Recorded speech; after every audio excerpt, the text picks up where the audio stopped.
राधे राधे दोस्तों, मैं रेणु कुमारी संपूर्ण हिंदी साहित्य में आपका स्वागत करती हूँ।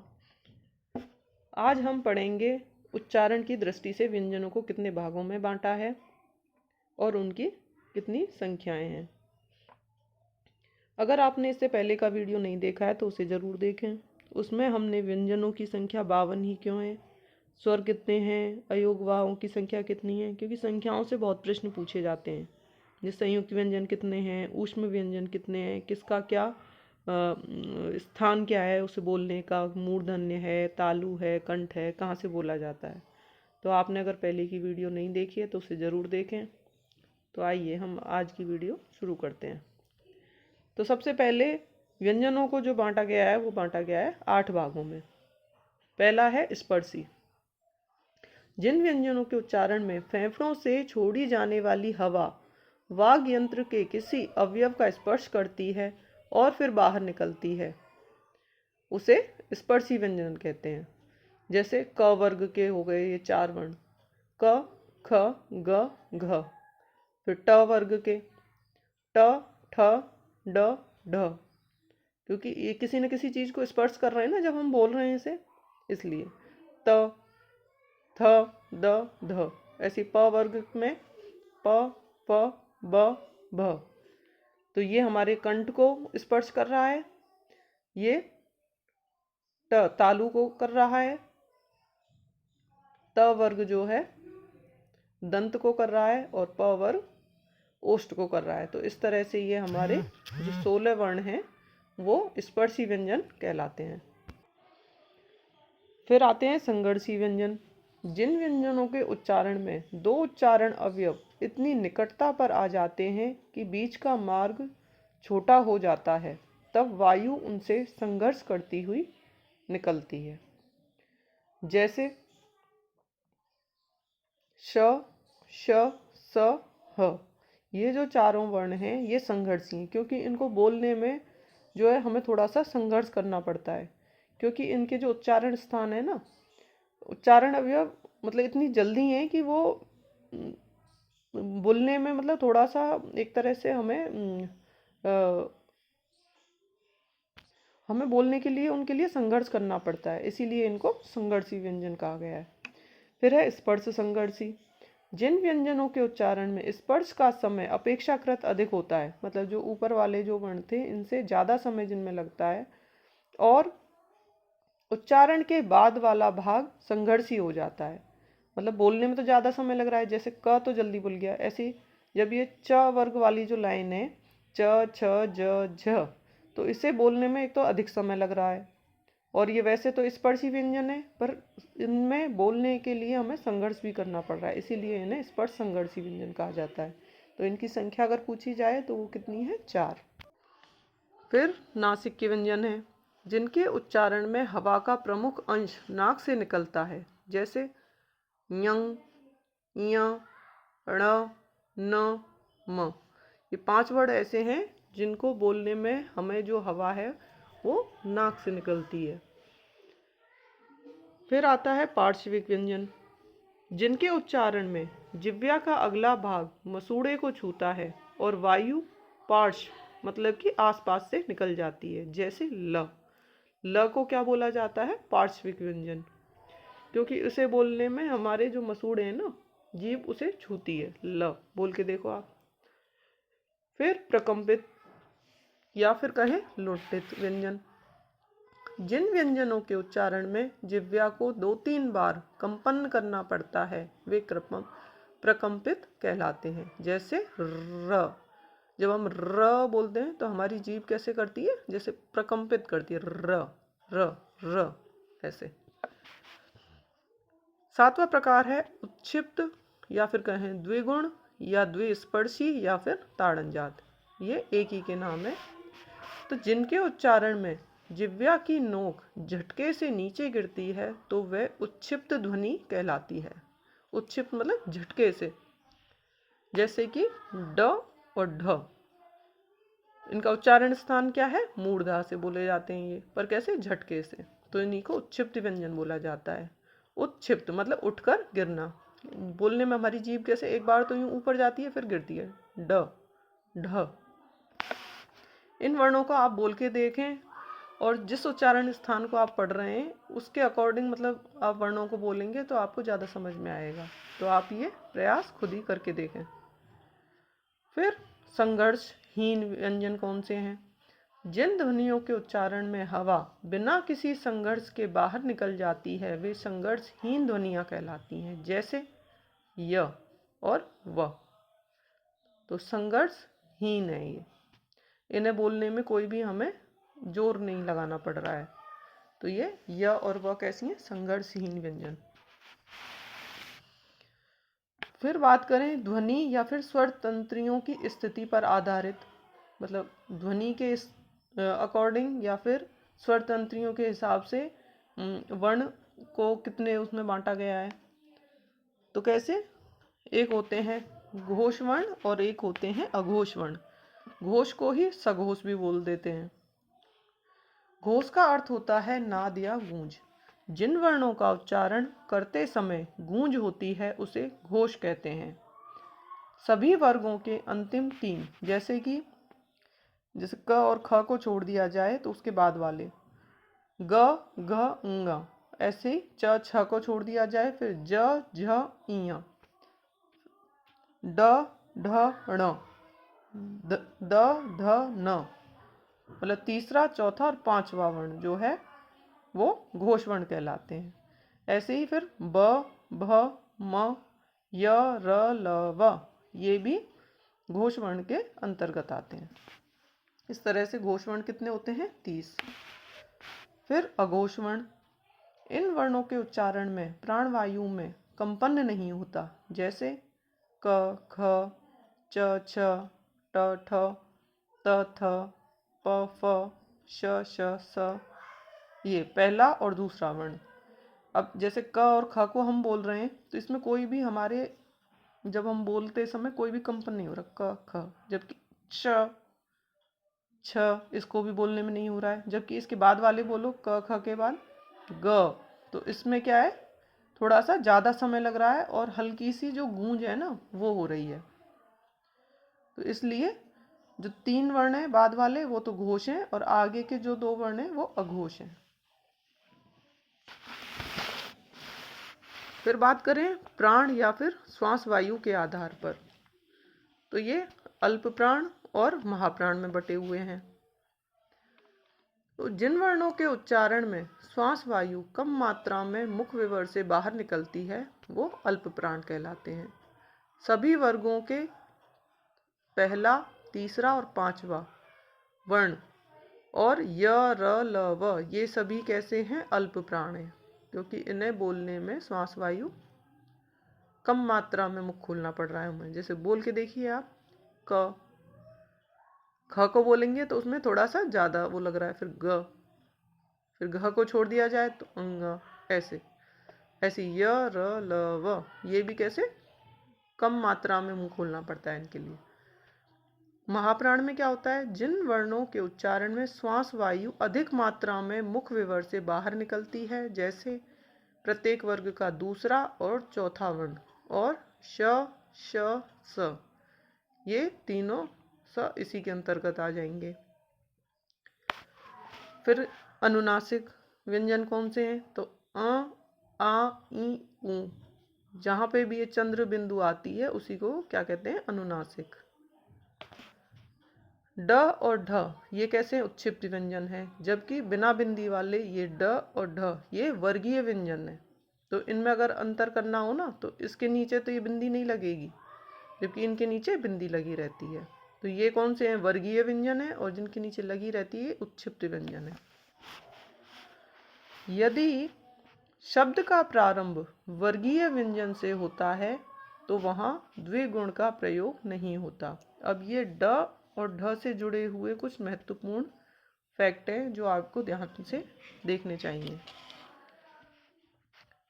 तो इसमें क्या बता रहा है कि यदि शब्द का प्रारंभ वर्गीय व्यंजन मतलब कि बिना बिंदी वाला ड और ढ इससे होता है तो वहाँ द्विगुण का प्रयोग नहीं होता। जैसे कि ढोलक, ढोल, डोरी, डोर, तो ढोलक या ढोल लिखेंगे हम, तो इसके नीचे अगर बिंदी लगी हुई है, अगर शब्द शुद्धि में आ जाए ढोल लिखो, तो ढोल के नीचे अगर बिंदी लगी हुई है तो वो गलत होगा। जबकि ये कहाँ पे प्रयोग, इससे ये भी पता चल जाएगा कि कहाँ पे किसका प्रयोग होता है, उच्चीप्त व्यंजन का कहाँ पे होता है और वर्गीय व्यंजन का कहाँ पे होता है। दूसरा पॉइंट है, अंग्रेजी शब्दों के मध्य व अंत में कहीं भी वर्गीय व्यंजन का प्रयोग होता है तो वहाँ द्विगुण का प्रयोग नहीं होता। जैसे करोड़, रोड।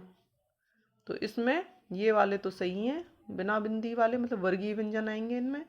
जबकि करोड़ अगर ऐसे लिख दिया जाए, उत्क्षिप्त व्यंजन वाला ड लगा दिया जाए, तो वो गलत होगा। हिंदी शब्दों के मध्य व अंत में कहीं भी वर्गीय व्यंजन का प्रयोग नहीं होता। जबकि जो हिंदी शब्द है ना, अब आपने एक चीज़ देखी होगी, जो भी जैसे करोड़ शब्द है, रोड शब्द है, ये कैसे अंग्रेजी वर्ण है ये, तो इनके नीचे उत्क्षिप्त व्यंजनों का प्रयोग नहीं होता, यहाँ पे वर्गीय व्यंजन आते हैं। जबकि हिंदी का कोई भी शब्द अगर हम लिख रहे हैं तो वहाँ पे हमेशा उत्क्षिप्त व्यंजन का प्रयोग किया जाता है, ये ड और ढ का। जैसे चढ़ाई, पढ़ाई, झगड़ा, रूढ़, सड़क, पकड़, तो ये सब कैसे शुद्ध शब्द हैं ये।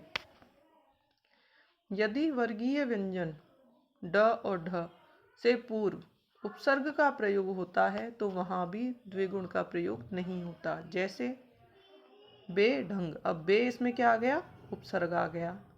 अब अगर ये ढंग हम ऐसे लिखेंगे तो ये गलत होगा, जबकि इसमें कौन सा आएगा, वर्गीय व्यंजन वाला, ये वाला ऐसे आएगा इसमें। स्वर का वर्गीकरण कैसे, स्वरों को 3 भागों में बांटा गया है, मूल स्वर, दीर्घ स्वर और संयुक्त स्वर। तो मूल स्वर को ही ह्रस्व स्वर भी कहते हैं। ह्रस्व मतलब छोटा, मूल स्वर ये कैसे होते हैं, 4, अ, ई, छोटा ऊ और री। दीर्घ स्वर में आ जाते हैं, इसको सजातीय स्वर भी कहते हैं। जैसे अ और अ से मिलके बना बड़ा, छोटी ई और छोटी ई से मिलके बना बड़ी, ऊ और ऊ से मिलके बना बड़ा ऊ। तो ये कैसे हो गए, दीर्घ हो गए, मतलब इनका रूप बड़ा हो गया। सजातीय मतलब एक जैसे ही 2 जाति के मिलके बने बड़े, इसलिए सजातीय। इनकी संख्या कितनी है, 3।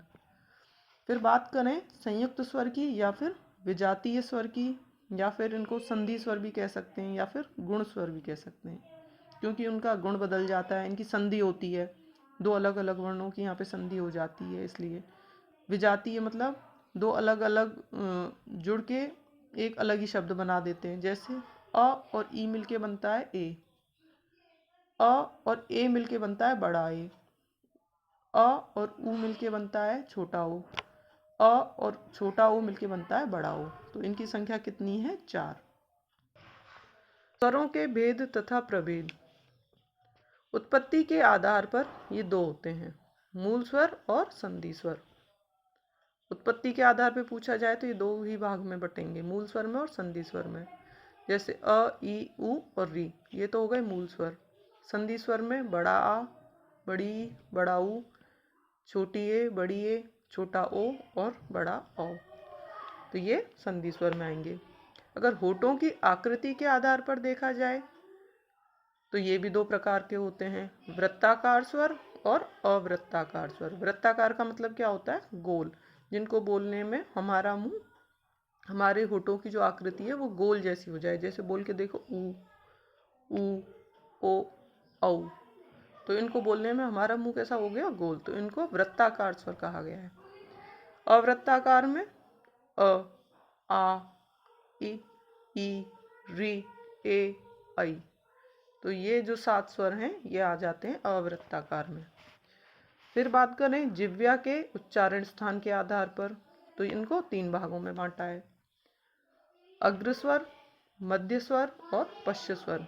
तो अग्रस्वर में आते हैं ई, री, ए, ऐ। ये 5 स्वर अग्रस्वर में आते हैं, क्योंकि इनको बोलने में हमारी जो जिह्वा है वो आगे छूती है। बोल के देखो आप, ई, री, ए, ऐ। जबकि अ बोलने में हमारा मध्य भाग से आवाज निकलती है, अ।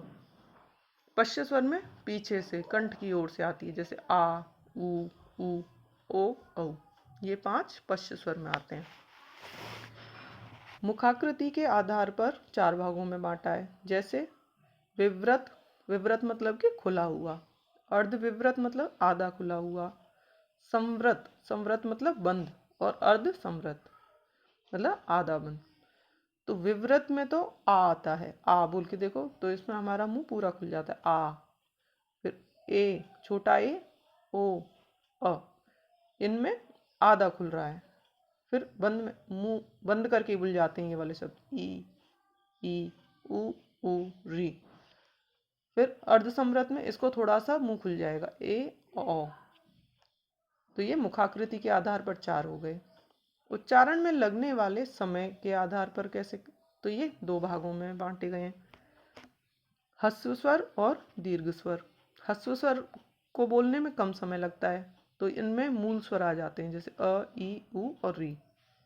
दीर्घ स्वर में इनको बोलने में ज़्यादा समय लग रहा है, या कह सकते हैं कि इन्हें ये संधि स्वर में भी आते हैं, तो आ, ई, उ, ए, ऐ, ओ, औ। तो इनको बोलने में इनसे ज़्यादा समय लग रहा है, तो ये दीर्घ स्वर हो गए। अब इसमें विशेष जो है नोट करने वाली बात क्या है कि एक और होता है प्लुत स्वर, जिसको बोलने में दीर्घ स्वर से भी ज़्यादा समय लगता है, जैसे कि ओम। तो इसे बोलने में ज़्यादा समय लगा ना, तो ये दीर्घ स्वर से भी अधिक समय लगता है, और ये संस्कृत में प्रयोग होता है इसका, प्लुत स्वर का। हिंदी में नहीं होता है, हिंदी में सिर्फ यही होते हैं, ह्रस्व स्वर और ऋस्व स्वर और दीर्घ स्वर। फिर आता है उच्चारण के आधार पर, इनको 2 भागों में बांटा है, निरुनासिक और अनुनासिक। अनुनासिक में तो नाक और मुंह से, और निरुनासिक इसमें मतलब नाक का प्रयोग नहीं हो रहा, सिर्फ मुंह से बोला जा रहा है। तो इसमें तो सभी 11 स्वर आ जाएंगे निरुनासिक में। और अनुनासिक में अनुस्वार व चंद्र बिंदु युक्त स्वर, जैसे कि अंग, अ, जो चंद्र बिंदु वाला है और अंग की बिंदी वाला है, ये अनुनासिक में आ जाते हैं। तो ये तो हो गया हमारा स्वरों के भेद। तो ये 6 प्रकार के हो गए, कौन कौन से, उत्पत्ति के आधार पर 2 हुए, मूल स्वर और संधि स्वर। होठों की आकृति के आधार पर हो गए 2, वृत्ताकार स्वर और अवृत्ताकार। जिह्वा के उच्चारण स्थान के आधार पर 3 हो गए, अग्र स्वर, मध्य स्वर और पश्च स्वर। मुखाकृति के आधार पर 4 भागों में बांटा है, विवृत, अर्धविवृत, संवृत और अर्धसंवृत। उच्चारण के आधार पर ह्रस्व स्वर और दीर्घ स्वर 2 भागों में बांटा। उच्चारण के आधार पर भी 2 भागों में बटा है, निरुनासिक और अनुनासिक। तो ये तो बात हो गई हमारे स्वरों की। अब हम कुछ महत्वपूर्ण प्रश्न देखते हैं, जो पहले भी कई बार पूछे गए हैं और थोड़े से हटके हैं। वर्ण विचार से बनने वाले संभावित प्रश्न हैं, जैसे र का संयोग हिंदी में कितने रूपों में दिखाई देता है। तो जो र है इसका प्रयोग कितने रूपों में किया जाता है, जैसे कर्म, क्रम, करम और राष्ट्र। तो ये 4 प्रकार का हो गया। आपने देखा होगा ये, जैसे गर्म लिखते हैं हम, कर्म लिखते हैं, सर्दी लिखते हैं, तो एक तो ये हो गया। इनको रेफ वर्ण भी कहा जाता है। क्रम हो गया, इसमें नीचे लग गया, जैसे क्रम, ग्रह, प्रकार, तो इस तरह का। एक होता है सीधा जिसमें वर्ण को लिखा जाता है, जैसे ये करम, नरम, ऐसे। फिर एक आता है राष्ट्र, ट्र, ऐसे, ड्रम, राष्ट्र, और भी कई शब्द होते हैं जिनमें जैसे लिखते हैं राष्ट्रीय। तो ये तो हैं स्वर सहित। अब इन्हें बोलने में भी अलग अलग तरह से प्रयोग किया जाता है, जैसे स्वर रहित। स्वर रहित मतलब इसमें स्वर का प्रयोग नहीं हो रहा है, कर्म बोलो, कर्म, जल्दी से बोल गया ना, र, कर्म। जबकि इसमें क्रम, क्रम, र पूरा बोल रहा है, ये स्वर सहित हो रहा है। हर वर्ण को बोलने में हमें स्वर की सहायता लेनी पड़ती है, तो ये जब वाला जो है कर्म रेफ वर्ण, इसमें तो हमें सहायता नहीं लेनी पड़ रही है स्वर की। जबकि क्रम, करम और राष्ट्र, ट्र, इनमें ये पूरे पूरे बोले जा रहे हैं, तो ये स्वर सहित कहलाएंगे। अगर आपसे पूछ लिया जाए ये चारों देके कि इनमें से स्वर रहित रेफ वर्ण कौन सा है या र कौन सा है, तो इसमें आएगा कर्म। फिर बात करें व्यंजन गुच्छ क्या होता है, जैसे कि व्यंजन गुच्छ कहा जाता है, जैसे कि वल्गा हो गया, विद्या हो गया। जहाँ पे भी दो अलग अलग जाति के वर्ण, जहाँ पे व्यंजन प्रयोग किए जाते हैं या वर्ण प्रयोग किए जाते हैं, उन्हें ही व्यंजन गुच्छ कहते हैं। मतलब जहाँ पे गुच्छा बन जाता है दो अलग अलग व्यंजनों का। जैसे कि वल्गा, इसमें ल और ग हो गया। विद्या, द और य। क्यारी, क और य। अग्नि, ग और न। मतलब आगे का वर्ण तो आधा होगा और पीछे का पूरा। ये सभी उदाहरण व्यंजन गुच्छ के हैं। जहाँ दो अलग अलग जाति के व्यंजनों से होता है उन्हें व्यंजन गुच्छ कहते हैं, पर इन्हें संयुक्त व्यंजन नहीं कह सकते। संयुक्त व्यंजन किसे कहेंगे? जहाँ पे संयुक्त व्यंजन तो वो कहलाते हैं जैसे छ से क्षत्रिय वाला, और त्रिशूल जिसमें त और र से मिलके बनता है, और ज्ञानी जो ज और य से मिलके बनता है। तो इसलिए इन्हें संयुक्त व्यंजन नहीं कहेंगे, इन्हें कहेंगे व्यंजन गुच्छ। अब बात करें व्यंजन द्वित्व क्या है, द्वित्व व्यंजन क्या है। तो जैसे बिल्ली, बग्गा, इसमें क्या है, एक ही वर्ण दो बार आता है, एक आधा आएगा और एक पूरा आएगा। जैसे बिल्ली, इसमें आधा ला आया और फिर पूरा ला, बिल्ली। बग्गा, यहाँ पे दो बार ग आ गया, आधा और पूरा। धन्ना, पन्ना, एक ही जैसे वर्ण दो बार आ जाएं, एक ही जैसे व्यंजन दो बार आ जाएं, उन्हीं को द्वित्व व्यंजन कहा जाता है। जहाँ एक ही जाति के वर्णों का एक से अधिक बार आवृत्ति होती है उन्हें व्यंजन द्वित्व कहते हैं, या व्यंजन द्वित्व होगा वो। फिर एक और प्रश्न देखा जाए कि वर्ण विच्छेद कैसे करते हैं। जैसे स, अब स में अ भी छुपा हुआ है, तो इसको अगर वर्ण विच्छेद करने के लिए आएगा तो कैसे लिखेंगे? स अ आ गया इसमें, फिर र का र और अ, फिर ल और अ, तो सरल हो गया ये। सरला में अब ये स अ र अ ल, इसमें आ की मात्रा आ रही है तो यहाँ पे आ आएगा। ऐसी कोई भी हुआ क्रम। अब ये क्रम, जबकि ये वाला क्रम में, अब जो ये क्रमिक है इसमें अब देखो क के बाद अ नहीं आया। क्यों? क्योंकि इसमें क आधा है, क्योंकि इसके तुरंत बाद र बोला जा रहा है, और र कैसा है, हमारा स्वर सहित है। तो क्र र अ, मतलब क आधा, र भी आधा आएगा, इसके नीचे भी हलंत लगेगा। फिर अ म ई क अ, तो क्रमिक। फिर कौशल में क के ऊपर बड़ा ओ है तो अ आ गया यहाँ पे। श अ तो हर एक वर्ण में छिपेगा, जहाँ पे भी नहीं होगा वहाँ इस तरह से आएगा, तुरंत बाद में अ नहीं आएगा। इसी तरह से आप ये सारे शब्दों को वर्ण विच्छेद करके देखिए और खुद भी प्रैक्टिस करिए, तभी ये आप समझ पाएंगे। अब जैसे शंकर है, श पूरा बोल रहा है तो इसके पीछे आ गया। अंग, अंग बिंदी लगी हुई है तो अंग। अब इसके पीछे अ नहीं आया क्योंकि ये कैसा है, आधा, जरा सी देर के लिए बोल रहा है। फिर क पूरा है तो क के पीछे आ गया, स्वर आ गया। फिर र के पीछे भी है तो शंकर। इसी तरह से आप शब्दों को लिखिए और प्रैक्टिस करिए। जैसे अब ये है मार्कंडेय, तो म के पीछे कैसी मात्रा, आ, बड़े आ की, तो आ गया। फिर र ऊपर उड़ रहा है। अब ये जो ऊपर वाला र होता है, हमने अभी तुरंत पढ़ा था, ये बिना स्वर के बोला जाता है, इसलिए र के पीछे स्वर नहीं आया, अ नहीं आया। फिर क्या है क कैसा है, पूरा क अ। फिर अब ये आधा है, अण खाली आधा है यहाँ पे, तो ड़ के पीछे भी नहीं आया स्वर। फिर उण ए की मात्रा है तो ए य अ, तो मार्कंडेय। इस तरह से आप वर्ण विच्छेद करके देखें, और वर्ण विच्छेद भी एग्जाम्स में काफ़ी आते हैं, और इनमें बच्चे बहुत पहले तो इन्हें बहुत इजी समझते हैं और फिर इनमें ये बहुत गलतियां कर बैठते हैं। तो आप इनकी प्रैक्टिस ज़रूर करें, और आपको मेरा प्रयास कैसा लगता है ये ज़रूर बताएं।